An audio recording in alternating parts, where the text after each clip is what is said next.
Ang susunod na programa ay rated PG. Ito ay nangangailangan ng patnubay at gabay ng magulang para sa mga batang manonood.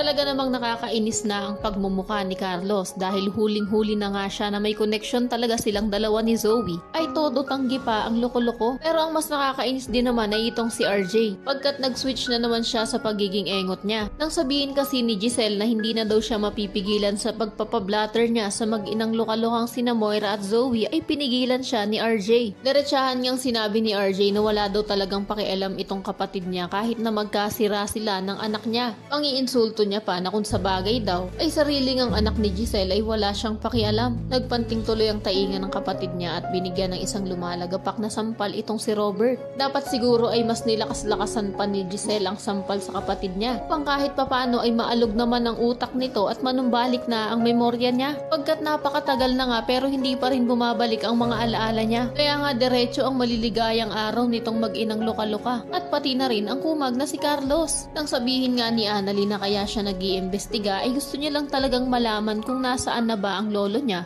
ay sinabi nitong mukhang rabbit na si Carlos na mukhang hindi daw yun ang purpose ni Annalyn at sa halip ay gusto niya lang daw talagang patunayan na tama siya na hindi niya man lang iniisip ang pupwedeng maging consequences ng mga ginagawa niya. Ano naman kayang consequences ang itinutukoy nitong si Carlos? Napapraning na kasi ang loko na baka malaman na ni Annalyn ang katotohanan na siya talaga ang tunay na tatay ni Zoe. Sa kabilang banda, nagpakita na ang mag-inang loka-loka dito kina RJ at Giselle. Kaya sa wakas maitatanong na rin itong engot na si RJ sa anak niya kung alam daw ba talaga niya kung nasaan ang lolo niya.